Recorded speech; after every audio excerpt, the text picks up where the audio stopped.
Evangelio según San Juan. Vamos a estar leyendo del capítulo 19, versículos 28 al 30.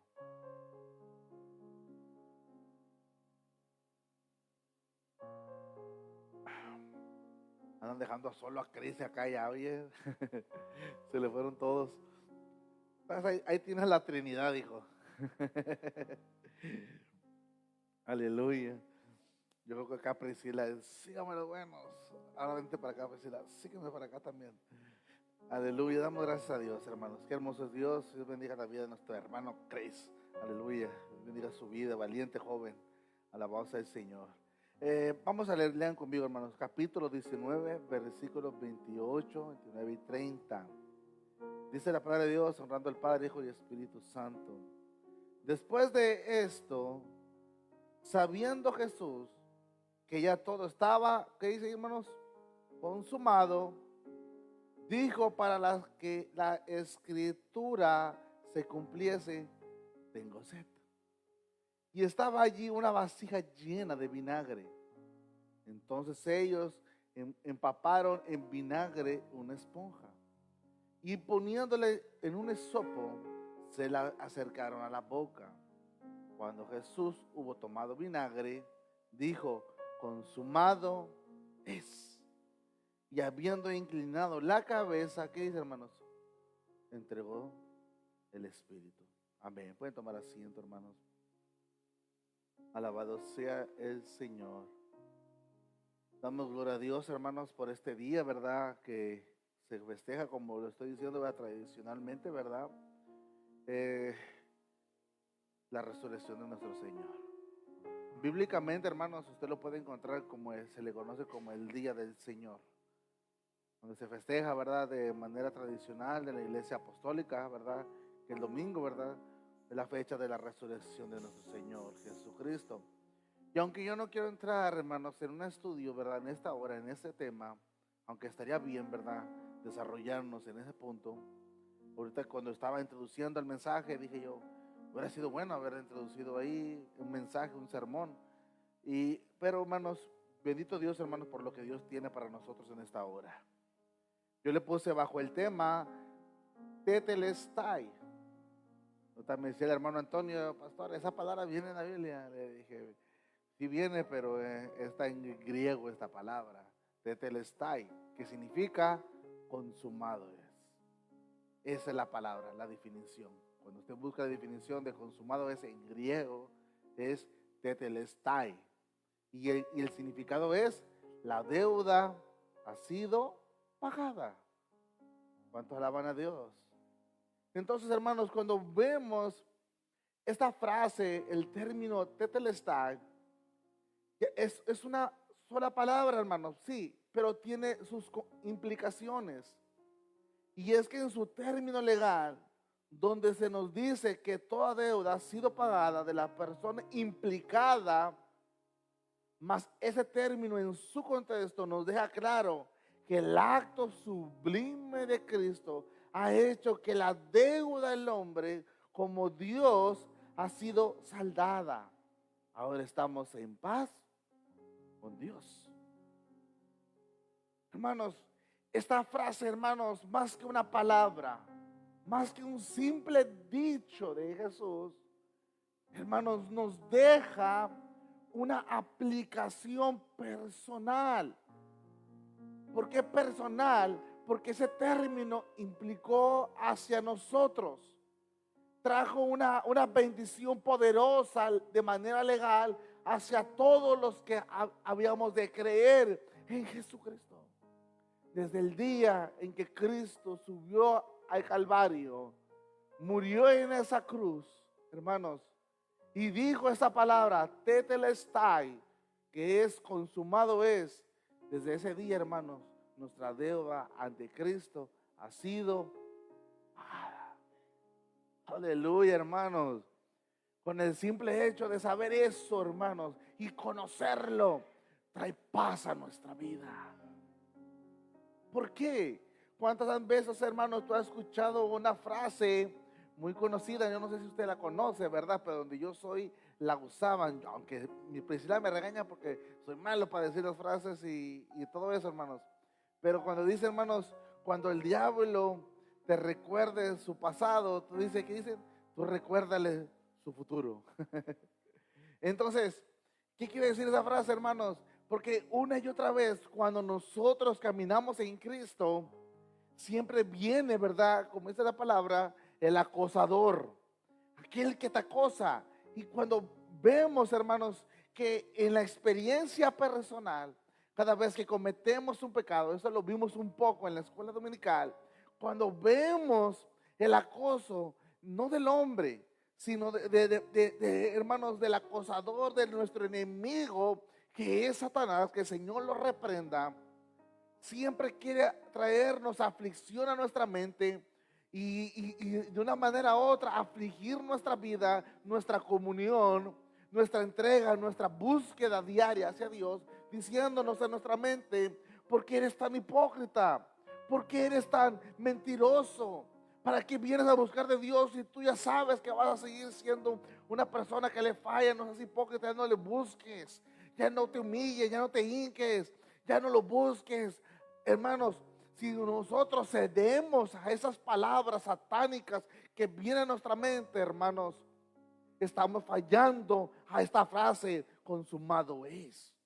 Porque cuando la frase se hace no solamente real de manera legal, sino que cuando se hace real en nuestro corazón, en nuestra mente, podrá el diablo decir: tú eres esto, tú eres aquello, tú vas a seguir fallando, porque sí, es cierto. ¿Sabes qué? Pero sabes que sobre todas las cosas Jesús dijo: consumado es. Él ha pagado no solamente mi deuda pasada, sino todo lo que había de ser en futuro. Por lo cual yo puedo decir que aún todos mis pecados que yo ha de cometer, Cristo ya los había contemplado, ya los sabía. Por eso Él vino a morir por mí y por mis pecados pasados, mis pecados presentes y mis pecados futuros, para que yo pueda descansar no en mí ni en el hombre, sino en Jesucristo.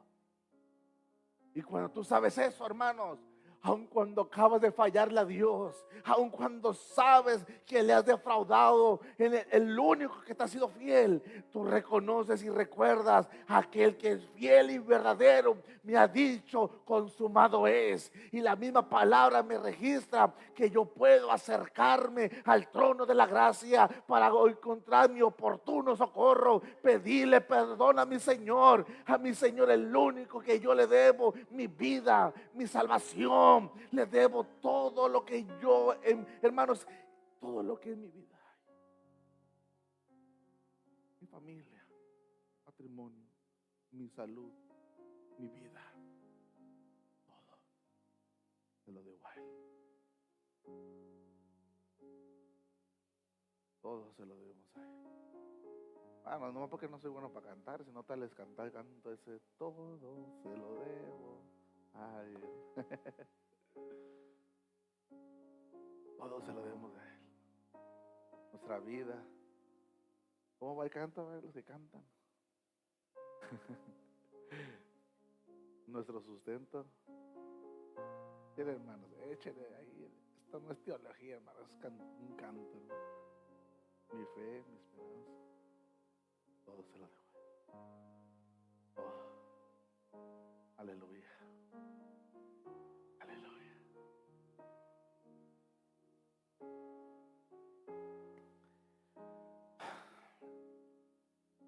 Yo puse, hermanos, déjame observar.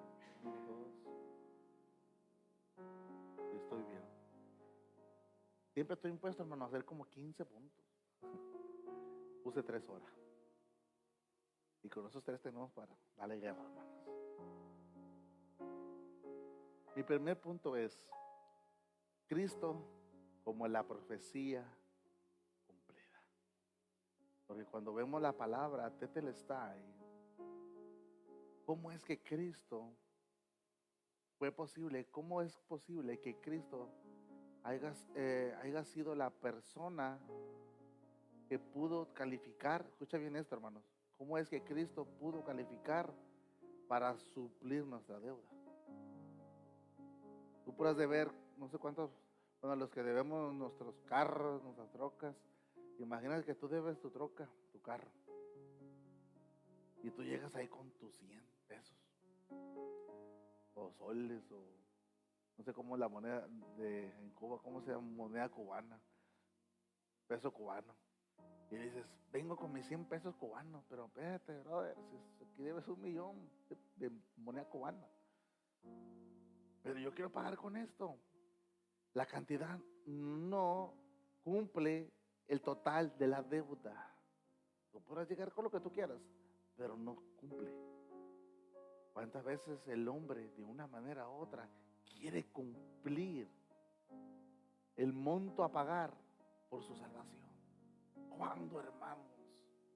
Una deuda tan grande que el hombre tiene ante Dios, el hombre nunca pudo cumplirla. El único que pudo cumplirla, ¿quién fue, hermanos? Cristo. Pero para que Cristo fuese la persona que califica para pagar esa deuda, escucha bien, tenemos que ver estas implicaciones. Porque siempre cuando vemos la implicación de que su muerte, escucha bien esto, hermanos, esto es necesario que lo aprendas.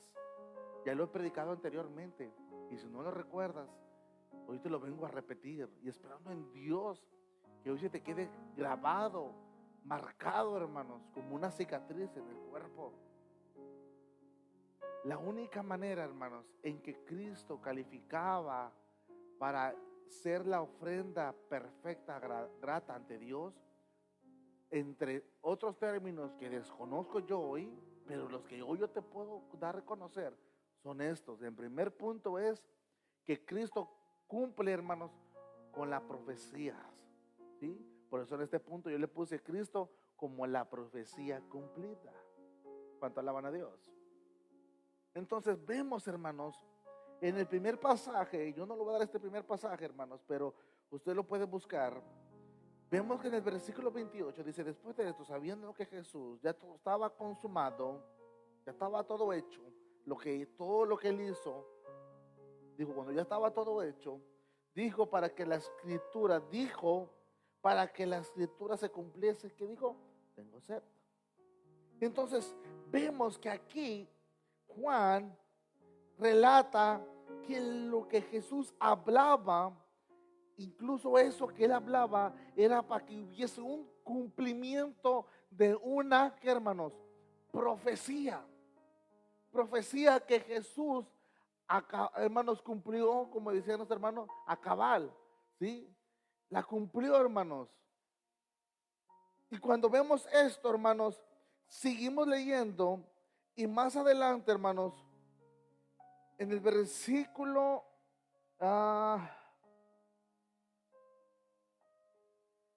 versículo 36, hermanos, vayan conmigo rápidamente, San Juan 19:36.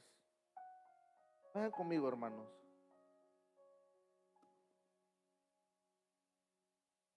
Porque estas cosas sucedieron, ¿para qué? Para que se cumpliese la escritura. No será quebrado hueso suyo. Y lo seguimos leyendo. Y también en otra escritura dice, mirarán al que traspasaron. Hermanos, cuando vemos estas dos porciones que Juan relata, vemos que va indicado a una profecía que había sido dada y que en Cristo se estaba cumpliendo, calificando que Él era el Mesías, el Cristo que había de venir, que el que estaban esperando para que, hermanos, para que muriera por su pueblo y por aquellos que han de creer en Él. Por lo cual cuando vemos en el primer punto, hermanos, hablando acerca de que no será quebrado hueso suyo, esto lo vemos en el Éxodo capítulo 12, versículo 46, Números capítulo 9, versículo 12, Salmos 34, 20. Vemos que en estas escrituras se cumple lo que Cristo estaba haciendo. Queridos hermanos, cuando vemos el libro de los Éxodos, en el texto de los capítulos, el libro de los Números, perdón, cuando enfoca acerca del cordero, cuando se ofrecía el cordero para la Pascua, se estaba ofreciendo ese cordero, fue dicho que no se le quiebre hueso al sacrificio, a la ofrenda. Y lo vemos que acá Juan dice, esto fue dicho para que se cumpliese la escritura. Entonces, cuando vemos en el libro de los Éxodos, ¿sí? Vemos que el cordero de la Pascua, que no tenía que ser quebrado su hueso, era un tipo de Cristo. Era un tipo de Cristo que traía un símil a lo que había de venir en Cristo. Por lo cual, el cordero te tipificaba al cordero de Cristo, que había de venir a cumplir el gran ofrenda y sacrificio para nuestros pecados. ¿Para qué era la ofrenda, hermanos? Por los pecados. Se acercaba el ofrendante, se acercaba el tabernáculo, se acercaba con los sacerdotes, y los levitas tomaban la ofrenda y imponían la mano, estaba el borreguito, el ofrendante ponía su mano sobre la ofrenda, el borreguito, lo ofrecía. Aquel borreguito era como un representante del hombre que estaba ofreciendo ofrenda y subía como un olor grato ante Dios, por lo cual el pecado del hombre hasta cierto punto era saldado, ¿sí? Pero cuando vemos que dice que el hombre tenía que traer de tiempo en tiempo, todos los días, cada año, ¿por qué? Porque, hermanos, no era suficiente. Por eso tenía que venir una ofrenda, conforme a lo que dice Hebreos, una ofrenda una y para siempre. ¿Y ese quién era, hermanos? El Cordero de Dios, Cristo. Eso es hermoso, hermanos. Vemos, hermanos, que cuando se cumple, ¿verdad?, en Cristo la profecía, vemos aquí en el Evangelio de Juan que el Cordero de la Pascua, que significa pasar por alto, era Cristo. Ahora, ¿qué más vemos en esto, hermanos? Miren, hermanos, rápidamente, en el libro de Génesis, capítulo 3, versículo 15, se lanza la primera, si pudiésemos decir, si lo podemos decir en la línea de lo que estamos viendo, la primera profecía, hablando de la simiente que había de herir en la cabeza a la serpiente. Dice que esa serpiente heriría en el calcañar, pero la otra, ¿qué, hermanos? Le heriría en la cabeza. ¿Quién es esa simiente, hermanos? Es esa simiente que que había de venir a herir en la cabeza a la serpiente, matarla. Era Cristo. De ahí, hermanos, imagínate, en Génesis, en los primeros capítulos, en la primera entrada a la desobediencia, ya estaba la promesa que había de venir alguien de parte de Dios para traer redención y consumación hacia el hombre. Wow. Desde primera instancia, y le dijo a Satanás, tú ya vas a estar vencido. Ya estás vencido. Porque ya está lanzada la palabra de parte de Dios. Por eso vemos que cuando la palabra dice que la palabra de Dios tiene poder, hermanos, la palabra de Dios tiene poder. Por eso vemos el cumplimiento de lo que Él dijo, se hace. Muchas veces hay gente, hermanos, que lamentablemente, de verdad, malinterpretan el poder de la palabra. Hay porciones bíblicas, no me acuerdo dónde dice que todo ¿cómo va? Que cuando uno habla, ¿verdad?, tiene poder para vida o para muerte, no sé qué. Y cuántos dicen, cuando dice de repente, me ha tocado que dicen, no, hombre, yo siento que me voy a morir. Cállate. Ay, no, hombre, ahorita vamos a ungirte con aceite en la boca. Estás declarando con tu boca muerte. No, hermanos, mejor declara prosperidad, bendición, desata los cielos abiertos. Hermanos, estamos sacando muy mala aplicación al texto. Tenemos que saber por qué lo estaba diciendo. Pero créanlo, hermanos, el único que tiene poder para dar vida es Cristo. Él es el que la da, Él es el que la quita, Él es el que enriquece, Él es el que empobrece. A Él sea toda la gloria, hermanos, por los siglos. Amén. Ok, seguimos, hermanos, porque después me regañan. El pacto de Abraham hacia las naciones, donde serían benditas todas las naciones. Ya entendimos quién era la simiente. que había de herir en la cabeza de la serpiente. ¿Quién es? Cristo. Ahora en Génesis capítulo 12, versículo 3 dice: bendiciré a los que te bendijeren, y a los que maldijeren te bendiciré, y serán benditas en ti todas las familias de la tierra. Muchas veces, hermanos, se entiende cuando dicen aquí: y serán benditas en ti, como diciendo, la bendición viene de ti, de Abraham. Pero esto va mucho más allá que de Abraham. Y versículo, estoy en Génesis 12:3.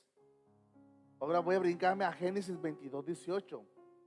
Fíjate bien, hermano, ¿dónde viene la bendición?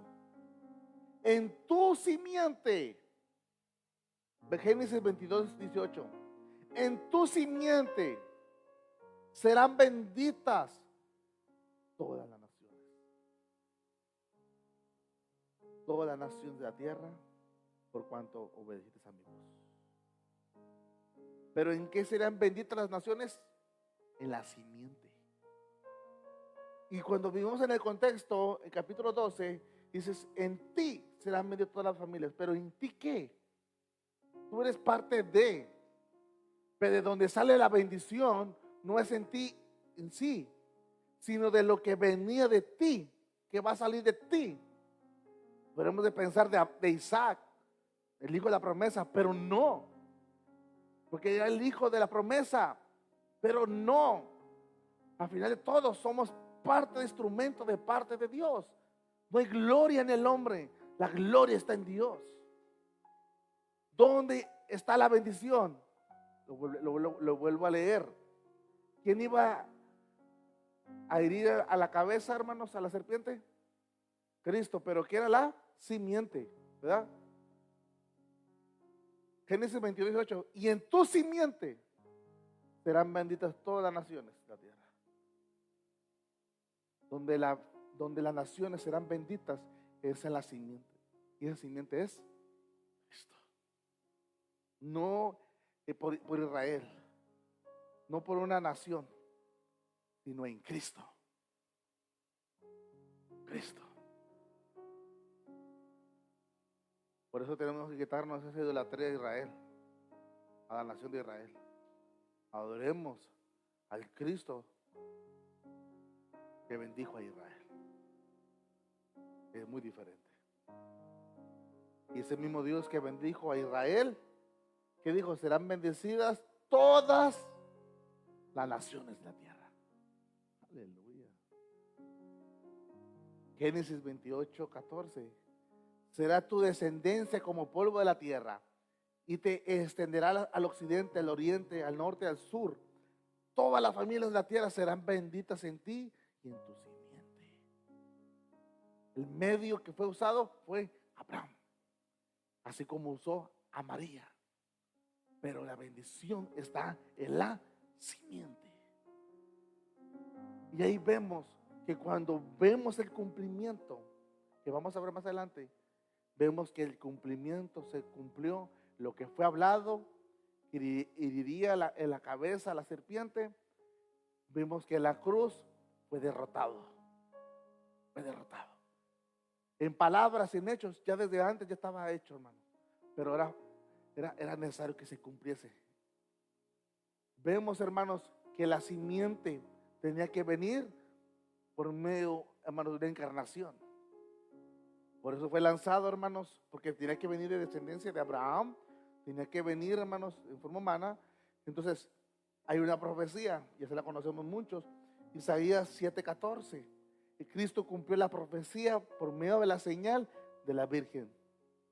Isaías 7:14. Por tanto, el Señor mismo os dará una señal. ¿Cuál es la señal? He aquí la Virgen concebirá y dará a luz a un hijo y llamará su nombre Emmanuel, que traducido es Dios. Aleluya. Por eso cuando vemos que José estaban comprometidos para casarse, y que le dijo: ¿sabes qué? Mejor yo me voy a escondidas para que tú no seas desmeritado. Incluso le iba a dejar a irse José, porque sabían que estaba embarazada, y para que no la lastimaran a María, porque Si una mujer había sido sorprendida en adulterio, así como la mujer que dijimos al principio, tenía que ser muerta a pedreadas, conforme a la ley.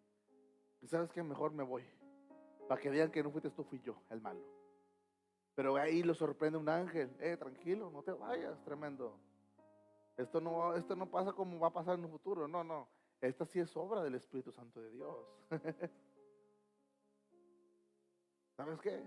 Recibe a María como tu mujer, porque lo que está en su vientre, santo es. Todo se cumplió como debe de ser, conforme a las Escrituras. Y lo vemos, hermanos, en San Juan capítulo 1, versículo 21. Hermanos, esto que estoy viendo es la orillita de lejos de un mar, de tanto que la Biblia ha hablado a Cristo. Porque, como dijo Juan Calvino, toda la Escritura, toda, apunta a Cristo. Todo. Por eso el estudio tiene que ser cristocéntrico. Imagínense si toda la Biblia habla de Cristo y nosotros nos ponemos a hablar de la tía Pancha. Imagínense. ¿Qué tiene que ver la tía Pancha? Déjala descansar a gusto, pastor. Y perdóneme si usted tiene una tía que se llama Pancha, hermano. Pero bueno, es como ejemplo, hermano. Yo estoy libre de conciencia porque yo no sé. San Juan 1:29. El siguiente día vio Juan a Jesús que venía a él y dijo: he aquí el Cordero de Dios, el que quita el pecado del mundo. Vemos que Juan, el que había de preparar el camino al Señor, anuncia la venida de Jesús. Jesús parece, hermano, corrígeme, yo estoy malo en ese asunto, parece que era su primo, ¿verdad? De Jesús, de Juan el Bautista. Sí, aleluya, santo, vamos bien.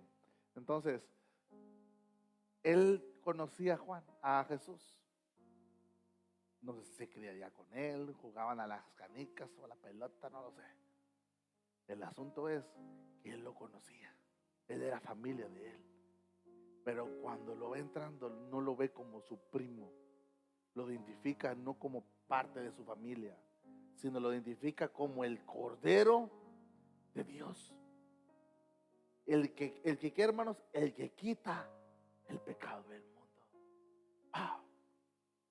Entonces vemos que cuando vemos a la simiente que había de herir a la serpiente, cuando vemos, hermanos, la simiente que había de bendecir a toda nación de la tierra, cuando vemos la profecía de la Virgen que había de concebir a un hijo y será llamado Emmanuel y va a estar entre nosotros, hermanos, y cuando Juan miró a Jesús al siguiente día y lo vio, lo identifica como la profecía cumplida, el Cordero que había de venir para morir por nuestros pecados y para matar, hermanos, en la cabeza, hermanos, aquella serpiente, hermanos, era Jesucristo.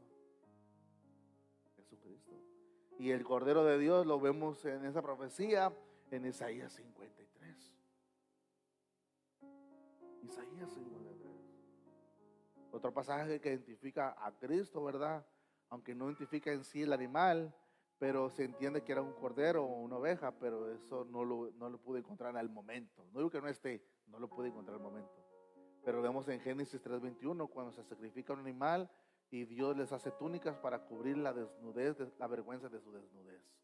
Primer sacrificio hecho por Dios, ¿verdad?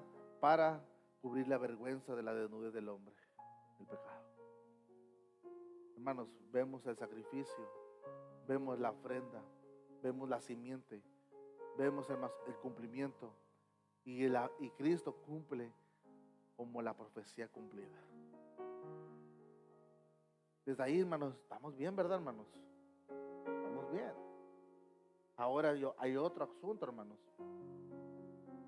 Cristo como la ofrenda perfecta.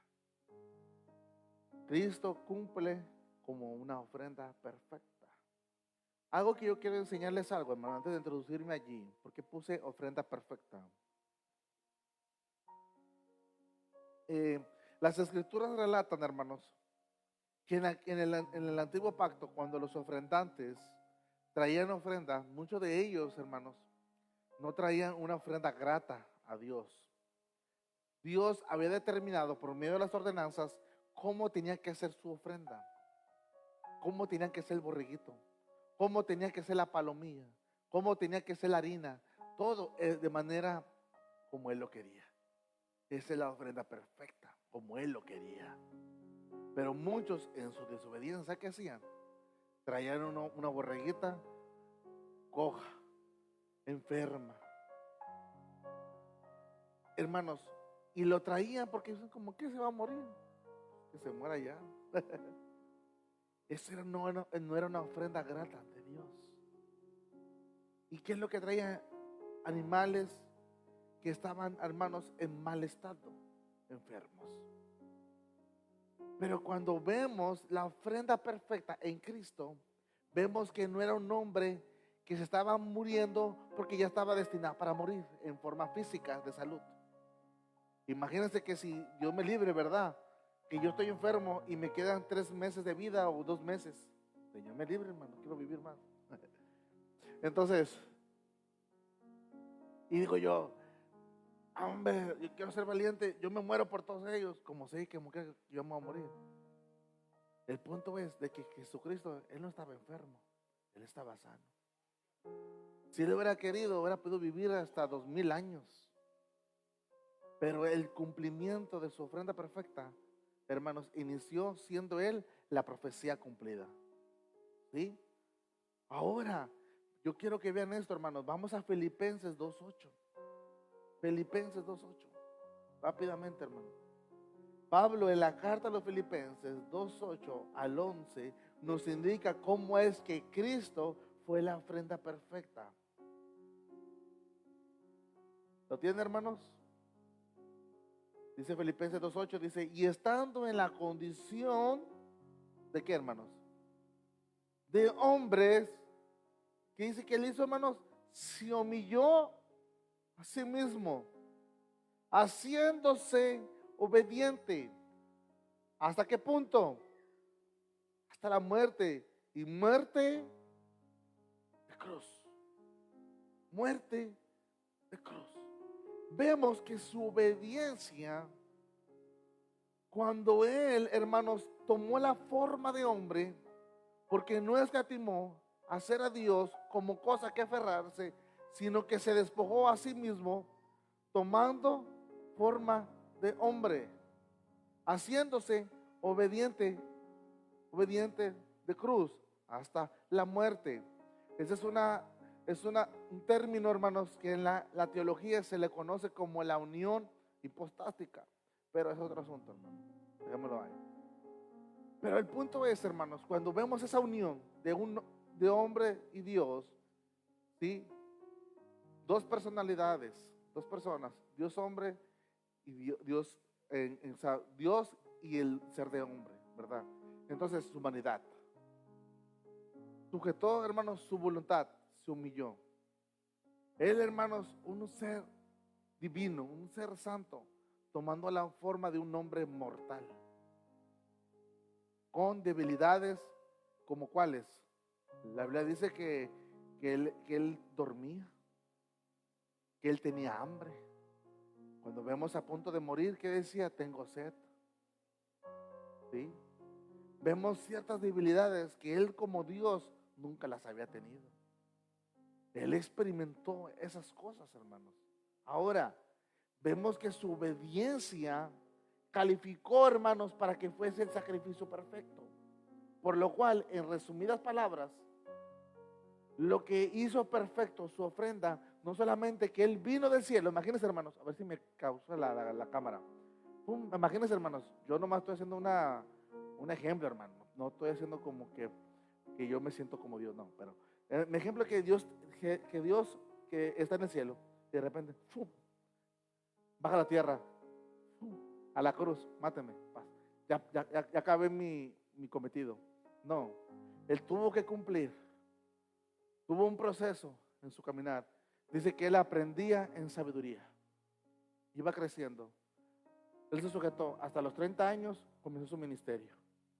Él, hermanos, él pudiendo ser Dios, como Él era Dios, Él pudo haber comenzado el ministerio desde que estaba de bebé de pecho. Él de pecho podía hasta hablar teologías, todo, hermano, todo el conocimiento, aprovechando cada momento, cada minuto. Pero vemos que él tenía un tiempo, un momento para empezar su ministerio, a los 30 años. Tenía un momento para iniciar su ministerio a los 30 años. Tenía un fin para acabar su ministerio. Y vemos, hermanos, que él no tiene prisa, él tiene el momento coordinado para hacer cada suceso. Hoy la iglesia, hermano, tiene mucha prisa para hacer todo. En su vida personal tiene mucha prisa para hacer todo. Pero no se recuerda, hermanos, que Dios es el que tiene el control de todo. ¿Cuánto alaban a Dios? Vemos que él empezó su ministerio, terminó su ministerio, pero en su ministerio, en su vivir, dice la Biblia que él cumplió toda la ley. Él la cumplió. Él fue obediente a haber tomado forma de hombre. Y ya siendo hombre, cumplió toda la ley, porque estaba bajo el antiguo pacto. ¿Cuánto alaban a Dios?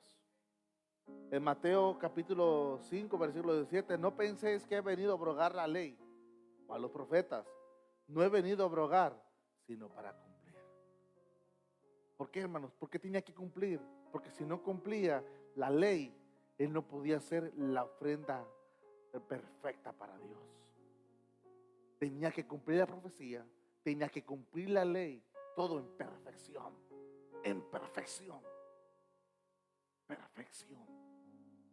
Como un cirujano, hermanos, que si se pasa un milísimo y toca una vena o una arteria, muere la persona. Él, mejor que ese cirujano, él tiene que cortar de manera perfecta y exacta su vida personal, su vida ministerial, la profecía, todo perfectamente. De tal momento, hermanos, que recuerden cómo dicen que no se le halló error en él y tuvieron que buscar, ¿qué, hermanos? Testigos falsos. No podían con su sabiduría, no podían con su elocuencia. Por eso buscaron errores falsos. Pero él sigue haciendo la ofrenda perfecta. Cristo cumple cada detalle para hacer ofrenda perfecta, para complacer al Padre. Solo Cristo puede hacerlo, siendo Él perfecto en plenitud, como parte de su naturaleza perfecta, siendo Él Dios, como lo vimos desde el desierto cuando fue tentado en todo, pero más nunca pecó. Nunca pecó. Este es otro tema, hermanos, que mucha gente no entiende y me gustaría predicarlo, hermanos, para que entendamos esto, porque mucha gente dice, es que Dios no sabe lo que yo siento, es que Dios no sabe lo que yo estoy sufriendo. Él es Dios. ¿Cuánto va a padecer lo que yo sufrí? ¿Cómo va a sentir mis padecimientos? Sí, murió en la cruz, sufrió, y yo sé que yo nunca voy a sufrir como Él, claro está, pero mis luchas Él no las tiene. Mis preocupaciones Él no las tiene. Lo que yo siento Él no me entiende, porque Él es Dios. Él es el Todopoderoso, Él está lleno de fortaleza. Él no tiene esta debilidad que tengo yo, esta preocupación. Hermanos, eso es falso. Eso es falso, falso, falso y falso. La Biblia lo dice, hermanos, que Él conoce todas las cosas y que Él nos entiende. Pero cuando vemos aquí, hermanos, en el desierto, ¿sí? Que fue tentado en todo, hermanos. Dice que fue tentado, hermanos, pero no pecó. No pecó, no se le halló error en él. ¿Por qué, hermanos? Porque como hombre, Satanás venía a tentarlo. Pero él, siendo Dios, hermanos, no pudo llegar a la tentación a tal manera que llegara a pecar. Porque Santiago dice, hermanos, que él no puede ser tentado, porque él era Dios. Por eso tenía que ser Dios y un hombre, una unión hipostática, su unión. Si hubiera sido simple hombre, hubiese caído, hermanos. Como todos los hermanos, el hombre más fuerte, Sansón, perdió la batalla. El hombre más sabio del mundo, Salomón, perdió la batalla con sabiduría. Entonces vemos que la victoria no está en la elocuencia ni en la fuerza. La única victoria que la tenemos es poner nuestra vida en Jesucristo, que Él pudo vencer. Es que si yo fuera tan fuerte, no hubiera perdido la batalla. Pues Sansón la perdió. Si yo fuera muy bueno en sabiduría y en conocimiento en teología, como muchas veces tenemos esa lucha, Salomón la perdió. La victoria la tenemos en Cristo. Él dijo que recibiréis poder y seremos, ¿qué? testigos. Lo que nos hace falta es ser llenos del Espíritu Santo de Dios, revestidos de poder de lo alto. Y en Cristo, hermanos, somos más que vencedores. ¿Cuánto alaban a Dios? Y después nos metemos en batalla, hermanos, ahí, porque eso es un tema muy profundo acerca si Jesús sintió la tentación de manera de experiencia o cómo fue que él sufrió esa tentación. Eso es un tema muy grande, hermanos, que tiene que ser predicado también, hermanos. Si no lo entiende, hermanos. Si es que no lo entiende, si aquí ya lo entienden todos, me doy por bien servido. Tercer punto, hermanos. Tercer punto. Ya vimos el primer punto, ¿cómo fue, hermanos? Cristo que cumplió, ¿qué, hermanos? La profecía. Segundo punto, Cristo como ofrenda perfecta. Tercer punto y final es Cristo como el pago por nuestras deudas. Vimos que para que Él calificara para hacer aquel pago que fuera aceptado por Dios de manera simple, hermanos, se puede decir de mi parte, porque yo sé que si ponemos aquí una persona más calificada que yo, hermanos, que sí lo hay, demasiados, tal vez desarrollarías mucho más que yo, en mucho más partes, pero yo lo estoy resumiendo aquí, en mi capacidad para enseñárselos. Lo vimos que Cristo cumplió la profecía, calificó para que Él fuera el Mesías. Segundo, Él vivió en su vida, hermano, fue obediente, por lo cual su vida persona califica para ser una ofrenda perfecta, para ser grata ante Dios y aceptada por Dios. Ahora, siendo la profecía cumplida, siendo la ofrenda perfecta, ahora va a ser grata ante Dios. ¿Recuerdan la Biblia cómo enseña que los hijos de Aarón, si no estoy mal, cuando ofrecieron fuego extraño, ¿sí? Dice que, ¿qué pasó, hermanos? Los mató, porque eso no lo había demandado Dios. Muchos dicen que formularon el fuego, el incienso, con otros, ¿cómo se dice? Ingredientes que Dios no había determinado, por lo cual dice que fue como extraño. Eso no es algo que yo conozco, y lo mató el Señor. Otros dicen que porque no lo pidió, y como no lo pidió Dios en ese momento, fue para él extraño y lo mató. Otro porque lo hicieron de manera desobediente. Independiente de cómo haya sido el asunto, hermanos, en su definición correcta, el punto es que lo que Dios demanda y lo que es aceptado es porque es grato para Él. Cristo fue grato para Dios y aceptado por Dios y aceptable. Y por eso ahora Él pudo haber dicho, consumado es. Ahora, el tercer punto es Cristo como el pago por nuestras deudas. La palabra tetelestai, que su significado es consumado es, que quiere decir deuda saldada. ¿Escucharon bien, hermanos? El tema es tetelestai y la definición se la di ahí mismo.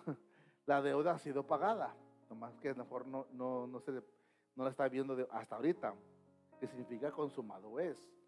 El término legal de consumado es una palabra usada por los cobradores de impuestos. ¿Qué quiere decir esto? ¿Por qué lo puse? No quiere decir que Jesús la inventó en ese momento. ¿Escucharon bien esto, hermanos? Esa palabra no se la inventó Jesús en ese momento para ponerla en el diccionario. No, esa palabra ya era usada por ellos. Cuando una persona cobrador de impuestos cobraba los impuestos, llegaba a Priscila, pagó mis impuestos, y llegaba el Cindy y Sergio pagaba sus impuestos, y entonces yo como cobrador de impuestos, sí, miraba la deuda, la lista, ay, estás pendiente, tremendo. Y miraban que estaba pendiente y llegaba, ok, sí, estuve pendiente, pero hoy vengo a saldar mis deudas. Entonces llegaba con el monto total y el cobrador de impuestos decía esa frase, tetelestai, o consumado es. Y quiere decir tu deuda queda en ceros, no hay deuda más en ti. No hay nada de registro que tú tengas una deuda con el gobierno o con el Estado. Pero aquí el gobierno y el Estado era algo celestial. ¿Cuánto alaban a Dios? Cuando Jesús dijo, estando en la cruz, viendo que ya todo había sido consumado, ya todo había sido pagado, ¿verdad? Entregó su espíritu. Pero él antes de morir dijo esa palabra, consumado es, tetelestai. Mi muerte, el pago por todos los que habían de creer en mi nombre, ha sido saldada. sido saldada. Todo lo que has hecho en tu vida pasada, tus pecados, tus errores, tus fallas, tus debilidades, cosas que legalmente no deberíamos de haber sido pagadas, pero Dios en su misericordia y en su gracia y en su amor y en su bondad, hermanos, Él pagó. Por eso es gracia. Porque si fuera que tú hicieras obras para pagar tu deuda, deja de ser gracia. Como dijo Pablo, ya no sería por gracia, sino por obras. Por eso yo me inclino a la postura más, en la postura reformada del área. Ay, no sé si decirlo porque después me critican por Facebook. Yo me pongo más en la postura del área calvinista, ¿sí? Porque ahí, hermanos, en la postura en esa se entiende que si soy salvo es por Dios. Yo no hago nada. Él me regenera, Él me llama, Él me elige y me atrae. Y en la otra área, no, si yo quiero te acepto y si no, no. Y Dios, perdóname, ok, ya me voy. No. En mi postura en la que yo estoy, hermanos, cuando Dios llama, no hay quien se resista. Cuando Él llama. ¿Cuánto alaban a Dios? Esa es mi postura, hermanos. Yo no lo voy a obligar a nada.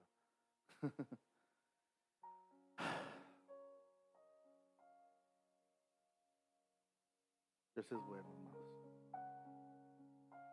Cuando vemos este término, hermanos, consumado es en la cruz del Calvario, vemos, hermanos, que Jesús entrega su espíritu. Pero algo que muchas veces, hermanos, pasamos por alto es que para que esa consumación fuera perfecta, tuvo que haber venido un cumplimiento. La Biblia dice, hermanos, en el libro de Isaías 53, que no leímos, que hemos leído muchas veces, dice que Él fue entregado a sus trasquiladores. Y Él dice que Él enmudeció su boca. Y cuando, no sé cuántos de ellos, yo me imagino que la mayoría, hermanos, han visto la pasión de Cristo, siendo Él Dios, hermanos, Él pudo haber con sus manos eliminado a todos. Cuando Pedro el valiente sale de manera intrépida y le quita la oreja a aquel hombre, y en vez de decirle a Jesús, gracias Pedro porque me defendiste, le dijo, no, tú no entiendes. No entiendes nada, Pedro. Estoy parafraseando. Le puso otra vez la oreja. Y mano, yo me pongo a pensar, yo vine a matarte, yo vine a arrestarte, me mocharon mi oreja y tú me la pones. Digo, esto tiene que ser algo mayor de lo que yo he visto. Y yo en ese momento, hermanos, yo pienso que esa persona tuvo un impacto en su vida, pero por miedo a Roma, al miedo a estar en contra de Roma, hermanos, él tuvo que seguir las órdenes que él iba. La Biblia dice, hermanos, también que es algo difícil de entender e interpretar. No lo invito a que lo busque interpretar porque no hay nada que se diga de eso. Y hay veces, hermanos, que si Dios no ha dado explicación de eso, es porque Dios así lo quiso. Cuando le preguntaron quién es Jesús, y dice la palabra, hermanos, que Él dijo, yo soy. Y el momento cuando Él dijo, yo soy, dice que los soldados cayeron al piso. Cayeron al piso al instante. Pero hoy tú que estás aquí, que estás reconociendo que Jesucristo es el Señor, el gran yo soy, que murió en la cruz, pero no quedó en la cruz como la iglesia católica lo trae colgado en el crucifijo. Ahí trae al Cristo colgado todavía. Cristo no está en la cruz. Cristo no está en la tumba. Cristo resucitó, hermanos. Cristo resucitó. Él cumplió su cometido en la cruz. Él murió y fue puesto en aquel lugar, hermano, sepultado, o puesto en ese lugar, hermano, sepulcro. Pero Él resucitó al tercer día. Y hoy más que nunca y siempre tiene que ser anunciado que Cristo resucitó para la gloria de Dios Padre, para perdón de nuestros pecados. haciendo justicia de su frase, tetelestai, consumado es toda deuda de hombre que ha de creer en su nombre, que confiese que Jesucristo es su Señor y rinde su voluntad a Él. Hermano, su saldo es pagado, no mañana como dice la Iglesia Católica Romana, que en un futuro tal vez te salves, que en un futuro tal vez llegues a la presencia de Dios, porque tal vez tienes que pasar primero por purgatorio, tienes que ser purgado tus pecados. No, Jesús dijo en la cruz, consumado es. Desde ahora el hombre que recibe a Jesucristo es salvo para la gloria de Dios Padre. Y es algo que la Iglesia Católica Romana, como muchas hermanos de iglesias, no lo puede entender. Incluso cuando vemos al ladrón a su lado, desde hoy estarás conmigo en el paraíso. No dijo, a ver qué pasa, a ver después de que te mueras. No, no, no, no. Desde hoy hay una promesa para ti. Desde hoy hay una promesa para ustedes. Desde hoy hay una promesa para mí, que si yo ya creí, si tú has creído y has rendido tu voluntad a Cristo, déjame decirte que eres salvo para la gloria de Dios. Y tu vida está en Cristo, está guardada en Cristo. Yo no sé cuántos han visto películas, hermanos, que hacen, ponen así, ¿verdad? Que enseñan o no sé, como noticias, no lo sé, hermanos, pero que ponen una caja de seguridad impenetrable, hermanos, que para poder llegar ahí tienes que tener la contraseña correcta, si no se bloquea y ya es imposible que alguien la abra. Lo que está dentro queda muy seguro, pero déjame decirte que no ha existido, hermanos, nada más seguro que Cristo, hermanos. Y toda persona que está en Cristo, no hay nadie, dice la palabra de Dios, ni la muerte, ni lo profundo que nos pueda separar del amor de Jesucristo. No hay nada, ni lo alto, ni lo profundo, ni el sufrimiento, ni la enfermedad. Nada te puede apartar del amor de Jesucristo. Por eso, hermanos, hoy en este día clamamos en alta voz y con mucho orgullo que Cristo es nuestro Salvador. Y reconocemos, hermanos, que aunque nosotros le seguimos fallando, Él sigue siendo misericordioso hasta el día de hoy. Cuánto alaban a Dios.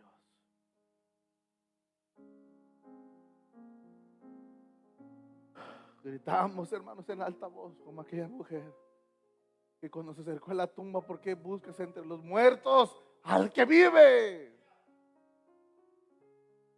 ¿Qué buscas entre los muertos al que vive?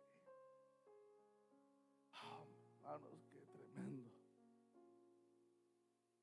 Los discípulos escondidos, las mujeres valientes. En muchas iglesias se les niega que la mujer predique, y la primera que llevó el anuncio fue una mujer. Ay, Señor.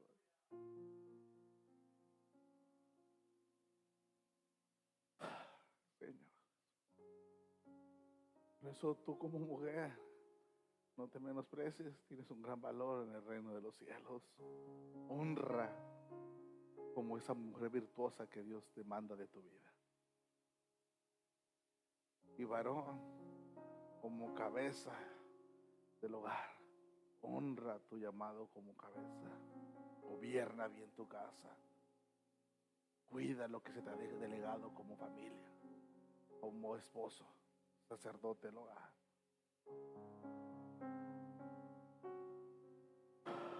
Concluyo, hermanos. Trato de siempre concluir, hermanos, con ciertas frases de la patrística para que recuerden que esto no es desde hoy, desde mucho tiempo lo hemos creído. Juan Calvino escribió: Cristo no dejó nada incompleto de nuestra salvación. No dejó nada. En su muerte perfecta cumplió todo lo que Dios había ordenado para reconciliarnos consigo. Por eso, cuando Cristo declaró tetelestai, quiso decir sellado para siempre. El libro de los Efesios nos dice que el Espíritu Santo, ¿qué nos hace? Nos sella. Hemos sido sellados para siempre. Y la deuda ha sido pagada. La justicia fue satisfecha. Aleluya. No, hermano, usted no entiende ese término, hermano, no lo entiende, ¿verdad? No alcanza a entender lo que quiere decir la justicia de Cristo fue satisfecha. Muchos dicen, ay, hermanos, yo que estoy predicando, hermano. Pero, hermanos, muchos dicen, la salvación fue gratuita y esto, sí, por gracia y manera gratuita nos la fue dada. Pero alguien pagó por ellas y ese fue Cristo. Entonces quiere decir que la salvación tuvo un precio muy alto. Fue la muerte del Cordero de Dios. Él fue el que pagó. En Él se aplicó la justicia. Que alguien tenía que morir por el pecado. Y ese fue Cristo. Por eso dice la Biblia, la ira de Dios cayó sobre Él. Y por sus llagas fuimos nosotros curados. La justicia de Dios en Dios fue satisfecha en Cristo. La muerte fue vencida. Y por medio de la cruz, hermanos, vimos, hermanos, aquel acto sublime, hermanos, que dio como anuncio final. Miren esto, hermanos. La cruz dio como un anuncio. Pero escucha bien esto. No fue el anuncio que da como un asunto final, sino como el comienzo de una vida nueva para todo aquel que cree en el Cordero de Dios.